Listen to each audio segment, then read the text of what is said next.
Hey Blades fans, welcome back to Hertz Arena and another Florida Everblades pregame show. I'm Hannah Jo Groves alongside Jake Maurice. Jake, the Blades are back after a series against Jacksonville last week, and right off the bat, Jake, I'm going to ask you to give the Blades fans a look at where the standings are. What are things looking like over there? Well, for the Everblades, we're all good. We've clinched the division. We are South Division regular season champions for the first time since 2022, up to 100 points on the year after grabbing 5 of 6 up in Jacksonville. So now we're just waiting to see who's going to take that 4th spot. Savannah only needs 1 point to clinch it, and then they're locked in. If not, Jacksonville has a chance to run the tables and steal it away. Both of those teams have tonight off, so we don't know until at the earliest tomorrow. But we're just at the point where we're waiting to see who we're up against in the first round, and we know games 1 and 2 here at Hertz Arena. That is very good news. All right, so going back here, we played against Jacksonville last week. Overall, from a broad lens, we got the first 2, overtime win, and then an overtime loss. Overall, what were you noticing from the Blades last week? I mean, they're just continuing to solidify the habits you want going into the playoffs, right? Working on the special teams, making sure those are getting better on your way towards it. The game on Thursday, even though Florida won, it wasn't their best. And the team wanted a good response after a game where even though sometimes you win, you don't feel like you've been doing the right things. Well, they came back and they did the right things in the game on Friday. It was certainly the best of the 3. And then Saturday, I mean, to be honest, we just got goalied real hard. Yeah. Michael Bullion was frankly nuts out there, right. And Florida could have won something like 20-1. Right. Instead, they come away with a 2-1 overtime loss. But I mean, that will happen for you. You just kind of you get the point to clinch the division. You shake it off and just get ready for this one tonight. You know you did the right things. And if you continue doing that, you're going to get rewarded for it, because you're not going to play a goaltender like that every single night. Yes, but I do want to bring up overtime as a whole. Listen to this one, Jake. The Blades are 6-7 in overtime. I know, I'm sorry to say that. But I wanted to ask you the specific weaknesses that you've kind of noticed overall as to why the Blades can't consistently get an overtime win. Well, first off, the biggest positive. 3-on-3 overtime is not a thing in the Kelly Cup playoffs. You go back to last year in the postseason, Florida was the perfect 4-0 in playoff overtime where it's 5-on-5, right, and you're waiting for a win. In terms of the 3-on-3, it's all a puck possession game. Do you win that opening faceoff, and do you maintain control of it? The Everblades, in the game that they won in overtime, did a good job of retrieving pucks away from Jacksonville, getting themselves good chances. On the game-winning goal that Moberg scores on Thursday, the team had a 3-on-1. They don't convert on that, but you get a guy below the goal line, wins the battle for that puck, so you maintain control, you reset for another chance, and this time you bury it. On Saturday, Jacksonville's able to steal away from Florida, and then they set up a similar play to the one Moberg got for a goal. Little pick play, opens up some ice, and Tejas Jordan is able to rip a nice shot upstairs for the game winner. So really, it's all about puck control, and even in the playoff overtime, that's where it really matters. Yeah.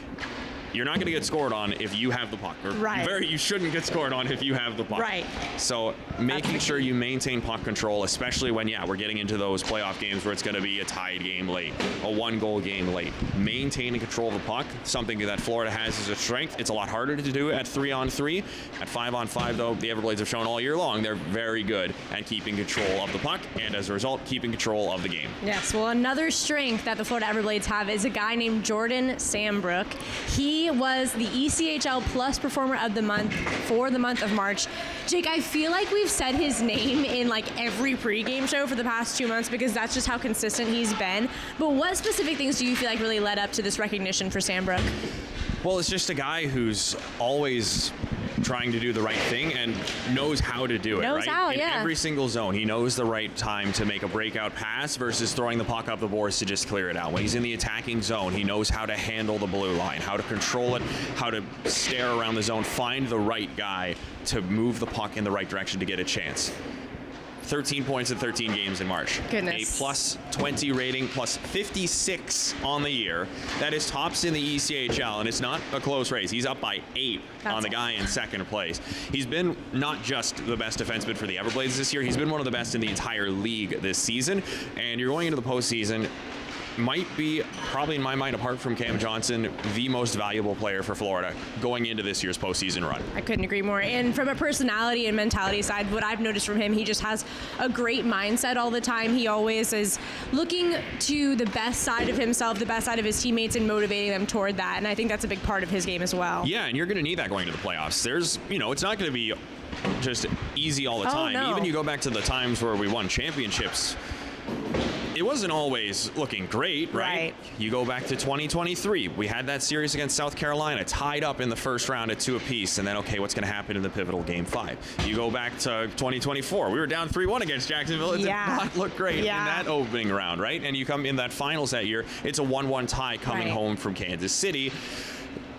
Your ability to rally from those moments, your ability to have a short memory, even in this, just the course of a game. You go back to last year against the Lions in Game 3. Florida's down 2-0 in the series. They're down 2-0 in the game. They find a way to rally and come back. Sandbrook's the perfect kind of guy to help calm guys down on the bench, on the locker room, get ready for the next shift, go out, trust the system, work on the right things, and then that way in the playoffs, when Florida's in a little bit of adversity, Sandbrook's a guy who's going to help lead them out of it. Yes, it's very clear that we are all here at the Florida Everblades very playoff-minded, especially right now. But we should think about tonight, Jake. Yes, we do still have 4 games left to go. We do still have a couple of games in the regular season. So the South Carolina Stingrays are here.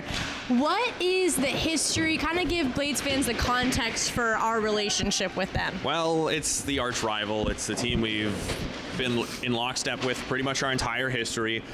We have 4 Kelly Cup championships in first place. They have 3 in second place, right? We're numbers 1 and 2 in playoff series 1, 4 and 4 all time against one another in playoff series. And right now, for a second consecutive year, we're numbers 1 and 2 in the South Division. This time it's flipped, but still.